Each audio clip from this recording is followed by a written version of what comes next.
Hello दोस्तों, स्वागत है आपका मेरे चैनल हॉरर मिनाटी में। और मैं आज आपको अपने व्यूवर्स की भेजी कुछ सच्ची डरावनी कहानियों के बारे में बताना चाहूँगा। अगर आपको ऐसी भूत प्रेत जिन्नात चुड़ैल ब्रह्म राक्षस और डरावनी कहानियाँ सुनना पसंद है और डरने में मज़ा आता है तो मेरे चैनल को सब्सक्राइब करना ना भूलें, ताकि मैं और इंटरेस्टिंग हॉरर स्टोरीज़ आपके लिए लेके आता रहूँ। तो आगे की स्टोरी मैं अपने व्यूअर्स की पॉइंट ऑफ व्यू से बताऊंगा। एक समय की बात है जब मैं ज्योति प्रकाश कक्षा 5 में पढ़ता था और मेरी उम्र लगभग 9 साल की थी। मेरे पिताजी श्री संतराम राय एक अध्यापक थे और जिस स्कूल में मैं पढ़ता था उसी स्कूल में वे अध्यापक भी थे। परिवार की हर इच्छाओं को पूरा करने की कोशिश में पिताजी स्कूल से छूटने के बाद ट्यूशन पढ़ाने भी जाया करते थे। और यदि हमें कभी किसी किताब या अन्य चीज़ की आवश्यकता होती थी तो बाबा स्कूल के पास वाली दुकान से सहज कर दिला देते थे और कहते थे कि हिसाब बाद में कर लूँगा। मुझे पता था कि पैसे का अभाव है, इसलिए मैं भी किसी अन्य सामान के लिए जिद या लालच नहीं किया करता था।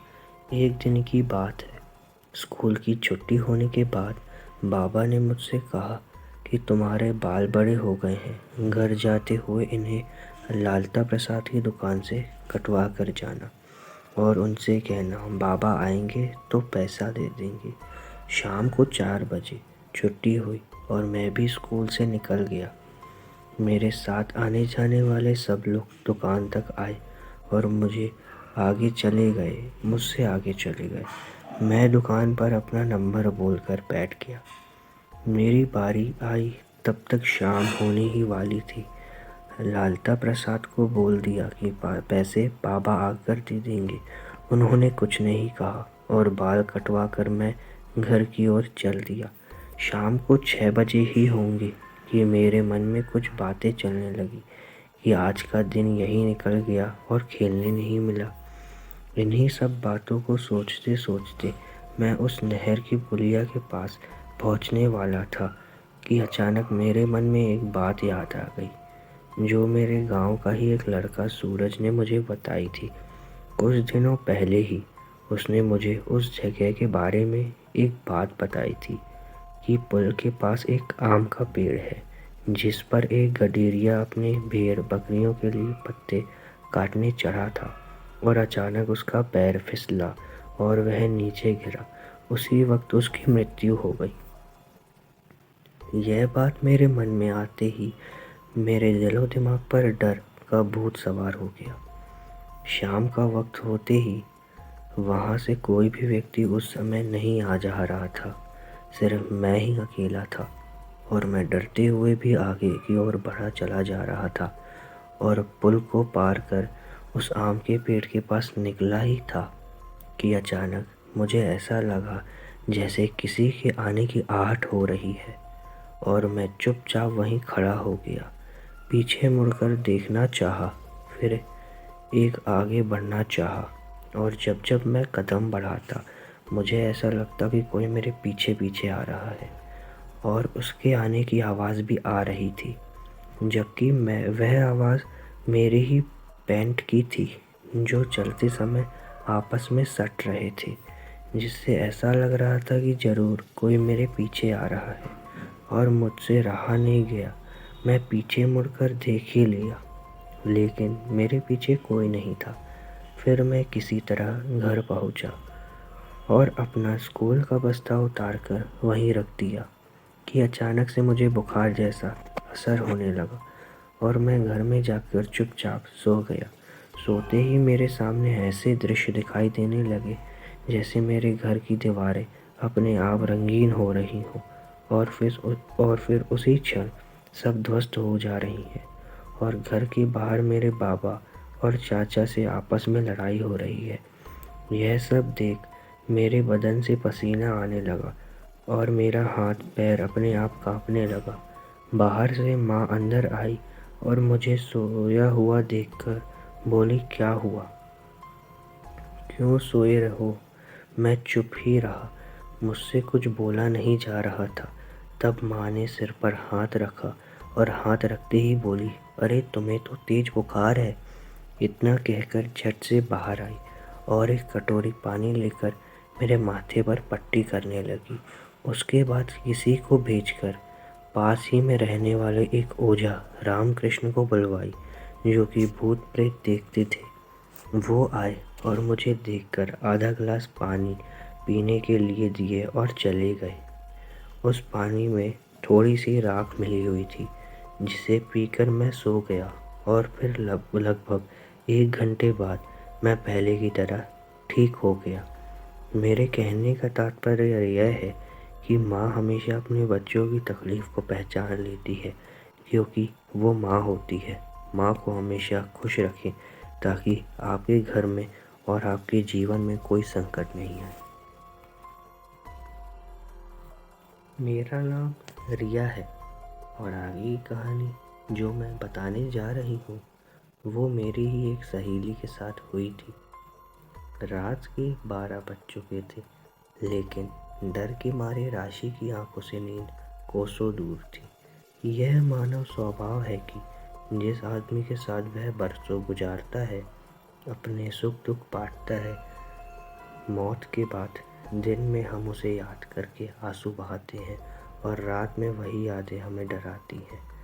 आज सुबह राशि की सास का देहांत हो चुका था। दिन भर आस पड़ोस रिश्तेदारों का जमावड़ा लगा रहा।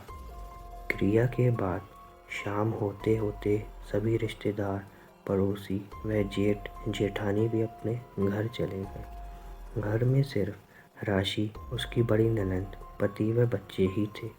रात को ननंद उसके साथ ही लेट गई, लेकिन बार बार उसकी 2 साल की बेटी के रोने से परेशान हो वह भी दूसरे कमरे में चली गई। अब कमरे में वह और उसकी बेटी ही थी। वह सोना चाहती थी, लेकिन अनचाहा डर उसे सोने नहीं दे रहा था। बार बार मन को समझाती कि वह अपनी थी, अपनों से कोई डरता है क्या, लेकिन सारे हौसले कुछ ही देर में पस्त हो जाते और उसे अपनी बेटी पर भी बहुत गुस्सा आ रहा था कि उसने रोकर उसकी दीदी को भी भगा दिया। कम से कम उसकी दीदी होती तो साथ में सोती और उसको डर तो नहीं लगता।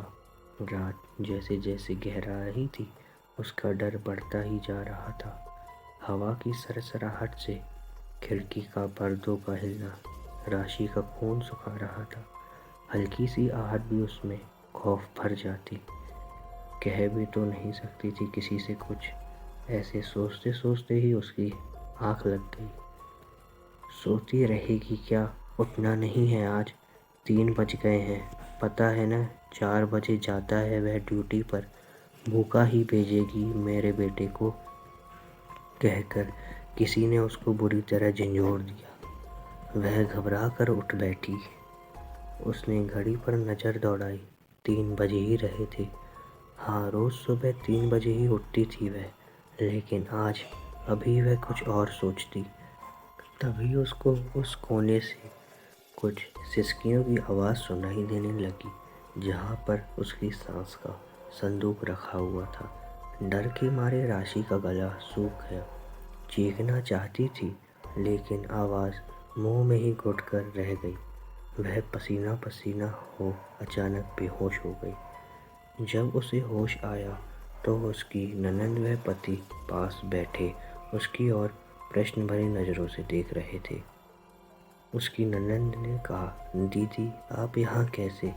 अरे चुटकी बहुत देर से रोने लग रही थी, उसकी आवाज़ सुनकर ही हम यहाँ पहुँचे। देखा तो तुम नीचे बेहोश पड़ी थी। क्या हुआ, क्या देख लिया तुमने?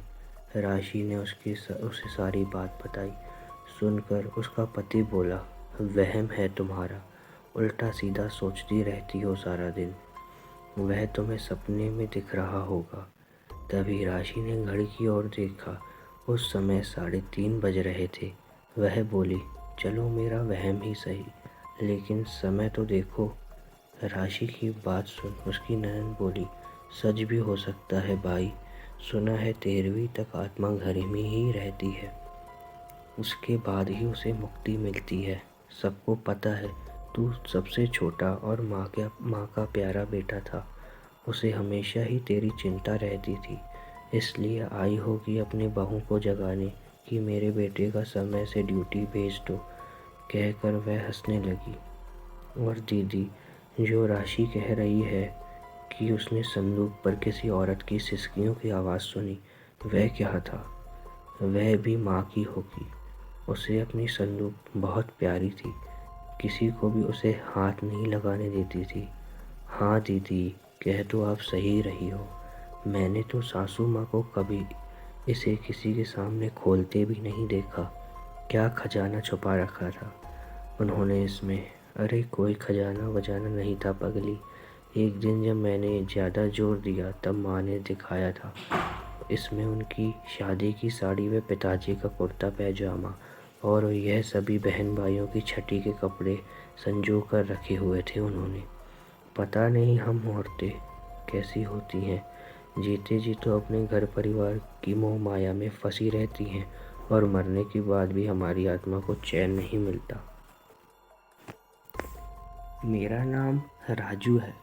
आपको एक सच्ची घटना के बारे में बताने जा रहा हूँ जो कि मेरे दोस्त कैशल किशोर के साथ घटी थी। जब वो अपने कुछ दोस्तों के साथ घूमने नैनीताल गया हुआ था। ये बात साल 2012 की है और महीना था नवंबर का। नवंबर में रात बहुत जल्दी हो जाया करती है क्योंकि सर्दियों का मौसम शुरू हो जाता है। कौशल अपने दोस्तों के साथ नैन्सी गेस्ट हाउस में रुका हुआ था। उसे कमरा नंबर 203 मिला हुआ था, लेकिन उसे बिल्कुल भी नहीं पता था कि जो कमरा उसे मिला है उस कमरे में अप्राकृतिक गतिविधियां होती रहती हैं।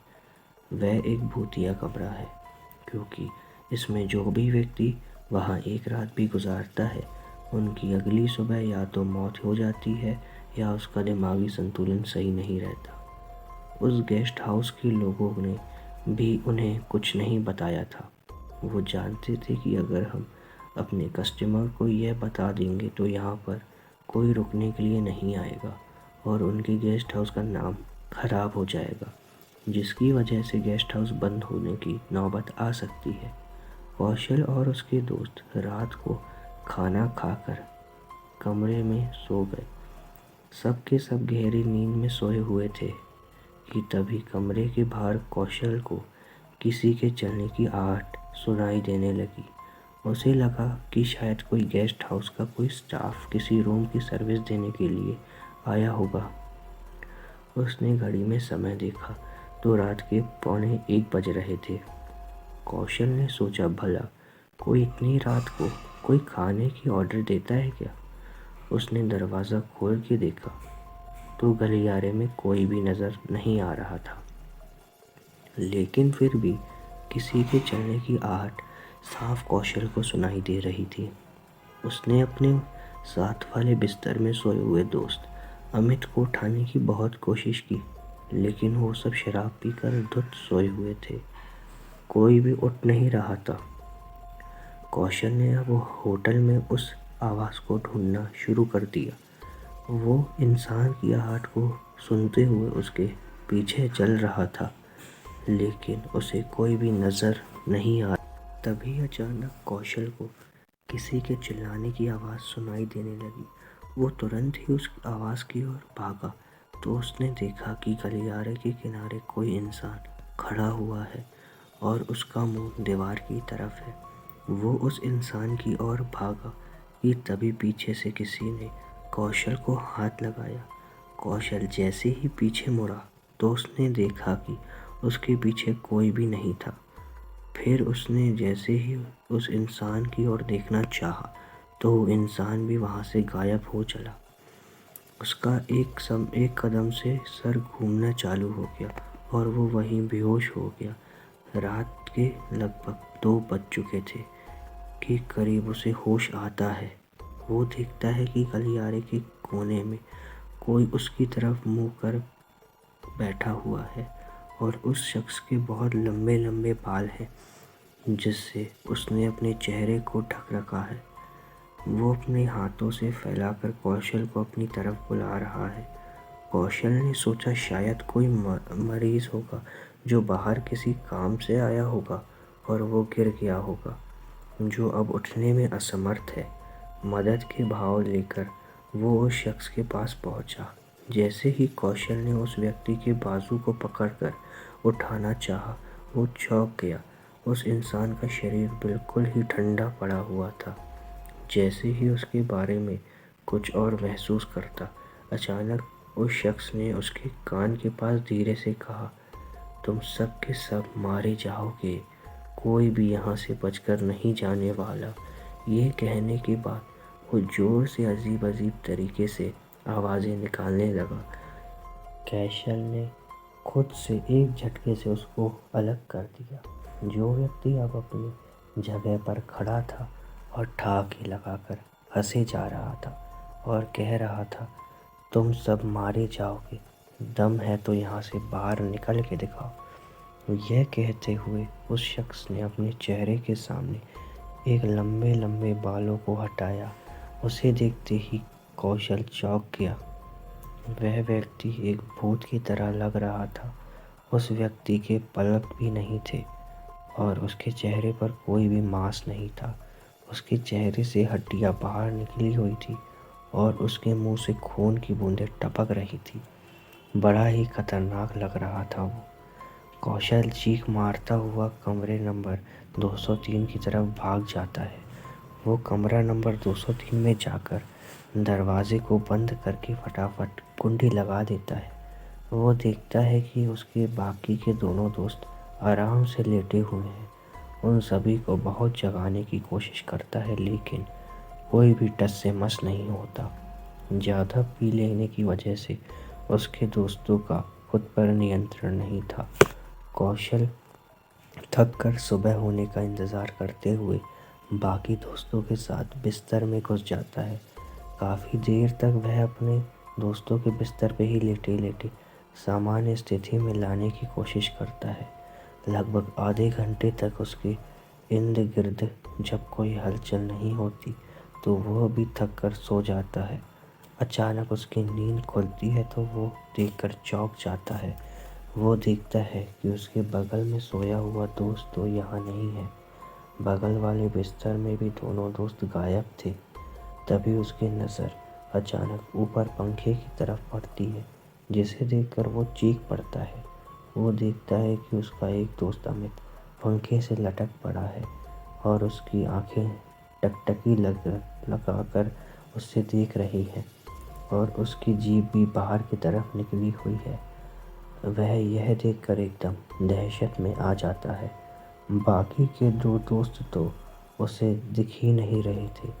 तभी उसकी नज़र खिड़की की तरफ पड़ती है। वह एक काले रंग का साया खड़ा हुआ था और वहाँ से खड़े खड़े उस काले साये का हाथ अचानक से कौशल की ओर बढ़ रहा था।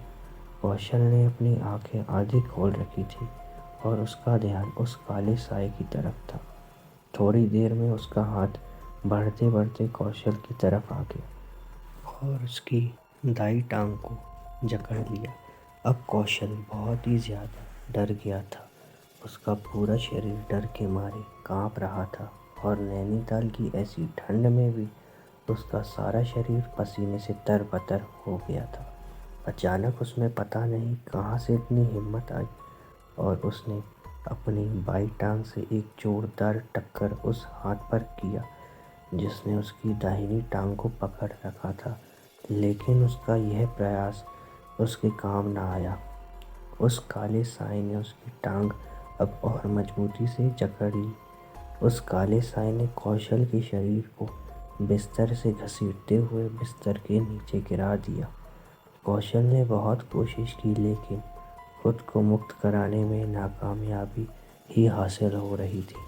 तभी कौशल की नज़र वहीं पास में रखे मेज़ पर जाती है और उसकी आंखों में चमक आ जाती है। रात को दोस्तों के साथ पीते वक्त उसने चखने की कमी होने की वजह से सेब काटी थी और भूल से उसने चाकू वहीं मेज़ पर ही छोड़ दी थी। जैसे ही वो मेज़ के करीब पहुंचा, उसने लपक कर उस चाकू को अपनी गिरफ्त में किया और अगले ही क्षण उस चाकू को कसकर पकड़ते हुए एक जोरदार हमला उस हाथ पर कर देता है जिसने उसका हाथ पकड़ रखा था, और खच एक आवाज़ के साथ खून की एक छींटा कौशल के मुंह पर पड़ता है और वो उस बंधन से मुक्त हो जाता है।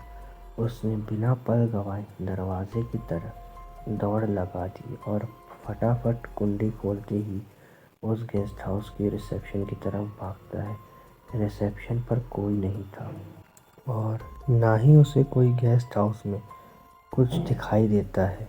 वो भागकर गेस्ट हाउस से बाहर आ जाता है।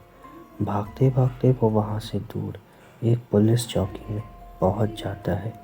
कौशल की ऐसी हालत देखकर कांस्टेबल विनोद चमोली उसको संभालते हुए बिठाते हैं और उसको पानी पिलाते हैं।